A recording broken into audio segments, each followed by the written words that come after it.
Good afternoon. Good afternoon. I was looking through our events and we haven't talked about this topic probably since last year. Oh, yeah. Yeah. So service audits. Yep. We always talk about architecture audits. We talk about how to find Windows 10 PCs. We talk about like just a whole slew of things, but we always forget to talk about like what are you actually doing for your clients? Yes. And so what I love this part here, the way this fits into our framework and our 4 pillars. You need to understand the difference between architecture and service. And it's really easy. Architecture is what they have. Service is what are they doing? And one of the reasons why we get kind of tripped up and maybe stuck in a rut on architecture is until you have a reasonable handle on the architecture, you might not really be able to dive into the services. When you think they need to be doing something, but they do not have the right technology solution in place to do it, well, it's kind of pointless, right? So it is a bit of a evolution there. And hey, once we can get the architecture kind of squared away, then we can start really diving in a bit deeper to understand, hey, are you really getting the value at it? Maybe, I spent a lot of time installing Cisco Call Manager, right? That was kind of back in the Call Manager heydays. We were definitely high on the hog for that one. And so many times we would just replace an old key system, right? And they had dial tone. They could make and receive calls and had voicemail. Yep. But we're like, wait, you've got all these other features. You have a really, really powerful IPT system here. Why aren't you leveraging that? Why aren't you getting more value out of your investment? So as we talk about services today, that's really what we want to do. What is the technology do for their clients? Now that they have it, what are they going to do with it? Yeah, and then the service also is like, hey, they're working from home now. It's also like, how are you supporting those systems? Are you warrantying them? Like, are you going to white glove install things? Are you going like how does the human interaction happen within your business and their business? And so, like, what are the things that they're providing to their customers, and how can you support that? And there's this whole element that can't be audited by an RMM. It can't be audited by a PSA. It has to be a human evaluating what's going on. So we ran a SWOT workshop last week and it was really popular. People really liked it. It was a paid workshop where we actually ran you through the basics of a SWOT, how to do it, and how to evaluate yourself and other people. And then so you walked away with a SWOT on yourself and walked away with an idea how to do this with your clients. And the idea there was for you to discuss and discover what is it your clients actually are doing, what services are they providing, and then how are you supporting those services. And when we get into that deeper dive, that's where you actually start working as an IT service provider. It's not about the things, it's about the services involved. What services are they providing to their clients? Are they a flower shop? Are they a bakery? Are they a doctor's office? And then how are you serving them? And so we actually have built-in service audits in Humanized IT that you should be using. They're very high level. They're meant to be generic so that because that's really what services are. It's a lot of you. Yes, your unique services. That is probably the one template that I think needs the most editing in our platform, because there's no way I mean, technology, hey, we've all kind of agreed on, hey, these are good practices or not. Yep. But the way your business operates, the way your team is structured, and your unique clients in your unique marketplace, those are all very, very unique. So we've got a great framework that you can start with, but it's really easy to go in there and start. But we do this and we check on this. We've got Sam and his really focused business. I mean, he knows all these questions to ask because that's the core of what they do. He knows their client's business. He's one of the, is the exceptions to the rule. He's actually a subject matter expert in his client's business. Yep. Right. So those are really cool areas that you get to be very unique. So you get to be expressive in your services audits. There's a unique value prop there, and for a reason. That's why we cannot define a service audit for you. We can make a generic one, but Mhm. you need to be able to say, hey, I will also help you with HMS. We have staff on site that will help you implement HMS the correct way, like Mhm. Epic or whatever you're using, or your clients are using, because we can do that as an MSP. No one else can. Yep. I can't put that in a service audit because not everybody does that. Sure. Or maybe you're a winery MSP, like you have specific ways to help them with, I don't know, what's your way of telling what the alcohol percentage is of your wine? What about the maturity of your grapes? Maybe there's tools out there. I don't know what they are. That's why they're paying you. They go into great detail. I mean, Sam's got tools that, I mean, they can actually do real-time data analysis on soil composition, right? And Yeah. so, Sam can sell them the hardware to do that, right? Or work with them, that could be part of an architecture. Yep. But then the services is, hey, are we analyzing the data properly? Are you getting the reports out? Do you need me to jump into Power BI and build you something that shows you this, in a more digestible fashion? That's a real value element. Anybody can sell that sort of soil monitoring equipment, but being able to get that data out and get it in front of the customer so they can make business decisions that increase their revenue, increase their production, that's the margin. And I've always loved that term. There's mystery in the margin, right? A lot of other MSPs are going to look at that and go, hey, that's a total mystery to me. All right. But Sam's got the special sauce on that. And he goes, yeah, I can crack that mystery. And again, there's margin in that mystery. Yeah, and that's where people want you. Like if they knew how to do all the stuff, they wouldn't be paying you. They are outsourcing services for a reason. And you need to embrace that Mm-hmm. because that is what you're doing. And now if you're being like everybody else, well, now you're in a low bid game. Yeah, Right? No that's it. one's gonna really say, oh, well, you're just like everybody else. I'm gonna pay you more. No, it should be that you're going to have something of value that you're bringing to the table that they could not do before Mm-hmm. and that no one else is doing. So if your MSP is focused on medical services, you should be aware of HMS and how that integrates into their stack. Yes, that is going to require extra resources from you, and it's going to require extra effort. And you may not be able to help banks as much as you used to because you're pouring money into this other thing.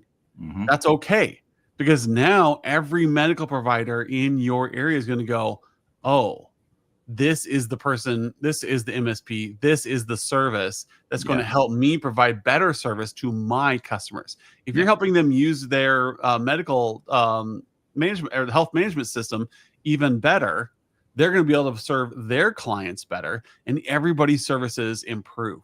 Yep.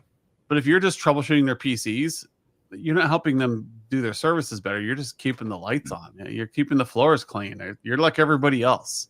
Yep. So when it Well, comes to what services do you provide, make sure that those services are unique.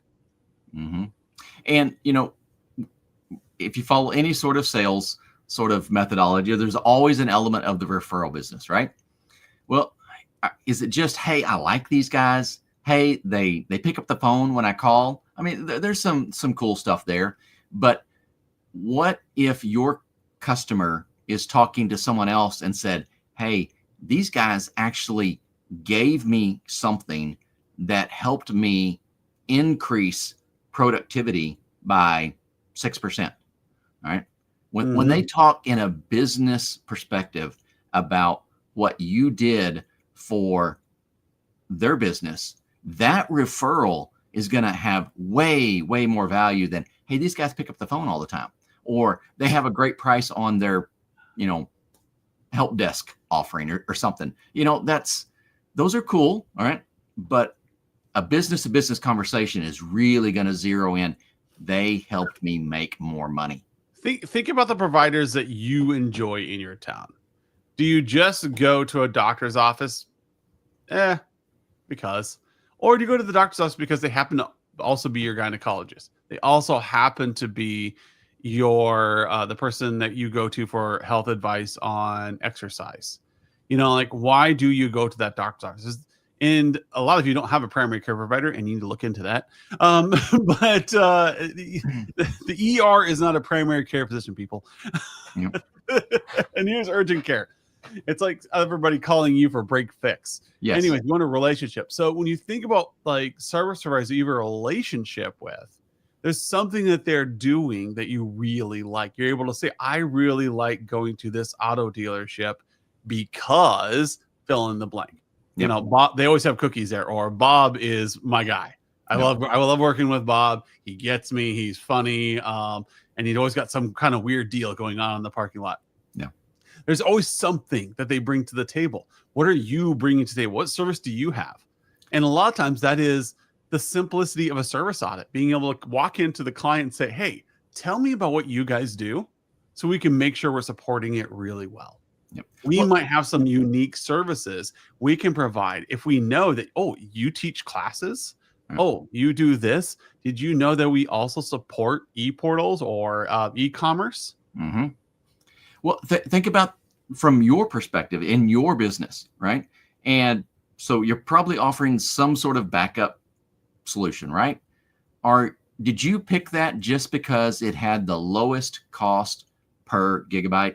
Right? Was that your only factor in doing that? Or, hey, this agent is always running, right? It's a really stable agent, right? But I'm willing to bet there's a whole lot more that went into that, because you're technical. This is your business. This is your area of expertise. And you went in there and look, this provider can allow me to do X, Y, and Z. But this provider over here only allows me to do X, right? Yeah. And yes, their price is less, but I can't do as much with it. And so you chose the first one because you could do more with that backup provider than you could another one. Your clients are looking for the same thing, right? They're not necessarily looking for the lowest cost out there. They're wanting to get the most value for whatever they are spending. Best experience is something that people want to talk about. And there's a long conversation. I probably should have a topic on this every year where we talk about employer of choice. And some of you know what this means. This means you are the place people choose to work, not the place they have to work. Yeah. And then so there becomes this thing like partner of choice. People are choosing to work with your company. It's not that, oh, you happen to be the lowest bid or you happen to be the one nearest to them. And so being that provider of choice means that you need to bring something to the relationship. When it comes to being an employer of choice, you have to be a workplace that provides something that other workplaces don't, so that people choose to work for you. Mm-hmm. And these kinds of items where you're saying people are choosing to work with you, people have selected you because you have a unique value prop, you are offering a service that no one else does, that is how you level up your MSP. That's how, especially today when things are getting really competitive, we've got a hyper competitive workspace out there for MSPs. We've got a lot of large MSPs that are taking over and doing M&As. So you're up against some really low dollar, high providers that have really great services. What is you bringing to the market? And it might be that I am the best at servicing medical providers in Lincoln, Nebraska. That's what I do. And so when that national chain comes in and says, you need to work with us, I'm like, you don't get who we are. Yeah. Skip does. That's it. And that's the feeling you want to get when you say you're a niche provider. When you are a service provider, you are providing services that support their services. And now everybody wins, rather than just being yet another break fix shop that fixes computers. Well, let me get kind of practical here. So the first step in getting this is take a look at your services report. All right. Your gap analysis report there, and tune that up so that it really does reflect your unique offerings. All right. Or maybe you're not a humanized IT member. All right. Check us out. You really should be. We've got some great tools for you, but you can actually just start right now with the meeting you have in a couple of hours. All right. You've got an agenda item. And if you aren't really taking a if you're trying to shift your approach here, right? You might have a lot of reports that say, hey, we closed X number of tickets last month, last quarter, right? And you might spend a lot of time talking about those tickets. If you've listened to us before, we're telling you that's not the right way to do it. All right. Yeah. But you can take that element and flip that around. Review that ticket report is valuable. It's valuable to you. All right. So you need to look over that ticket report, look at all the tickets that were closed, and you need to ask yourself, what tickets aren't here? All right. That's great that you closed a bunch of tickets, but they should probably have some tickets that, and for whatever reason, they might not be there. So let's take password. All right. Maybe they aren't utilizing any sort of password support for you guys. Like, they really ought to be. I've talked to their team before. I can't imagine that they're really managing their authentication that well. And so you dig in a little bit deeper and you find out the reason why they aren't needing any password support is because they've got a giant whiteboard in the center of their office with all of their shared passwords written in 6-inch letters, and you can see the whiteboard through the window from the parking lot. That's a problem, right? And so you've uncovered something that you didn't know about. Or maybe you dig into one and it kind of flipped that a little bit. You dig in there and you go, why aren't they closing? Why aren't you getting more tickets around passwords here? I thought they would need that. And you start investigating a little bit and you realize, oh, okay, I see now why they do that. Well, now you have educated yourself in understanding their workflow, their business. And either one of those aspects with just that kind of random password review, password ticket deal, you're going to learn one of two things. Either you're going to learn about them more, or you're going to identify a really big gap in their infrastructure. So it's a win-win either way. But I think a lot of the services offering come down to, it was I think one of the defense secretary or something. It was back in George Bush's administration, and he had a bit. I remember seeing it on live TV, and maybe I ought to go spend some time trying to find it. But he went and started talking about all the things that they don't know. He started out with, there are things we know, there are things we don't know, and went on, and it almost sounded like he had, flubbed the script or something. But there's all this stuff about the things that we don't know, and it kind of went on and on about that. I thought it was kind of funny, but that's true. I mean, there are things you don't know about your clients, and they don't know them either. But you can ask the right questions, uncover those truths, provide resources and support to help them out, and make some money off that. But it all comes down to, what are you doing? All right. What are you doing with the technology? What am I doing for you? Finding out what the service value is for your clients. Yes. Finding out what it used to say, Skip, what's that one thing?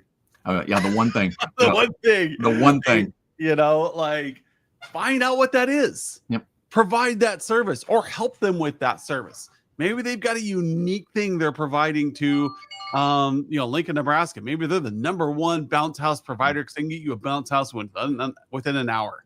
Mm-hmm. Okay.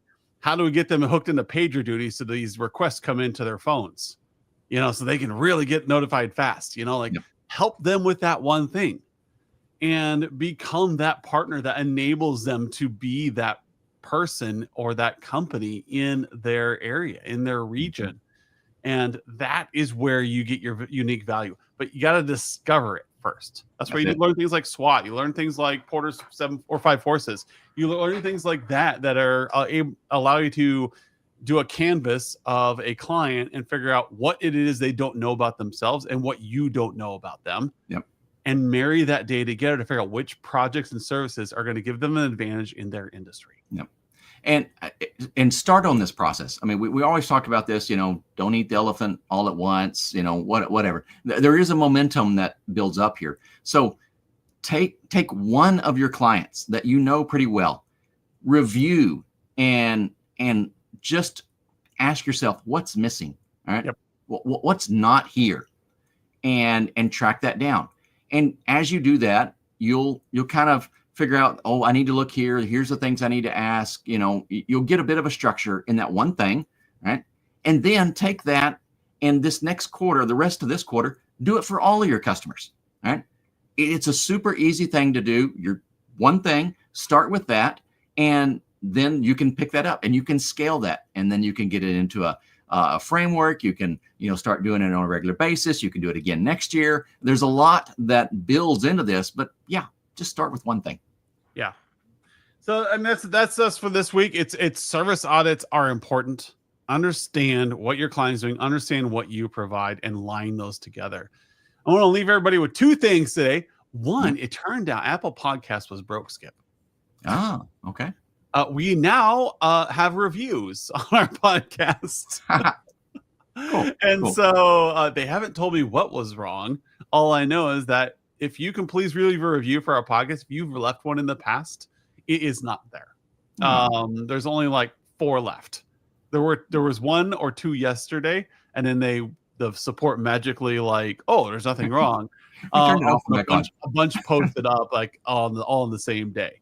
And so we're trying to figure out what actually is going on and how many did we miss over the years. So anyways, if you could leave a review on Apple or Spotify for us, that would be great.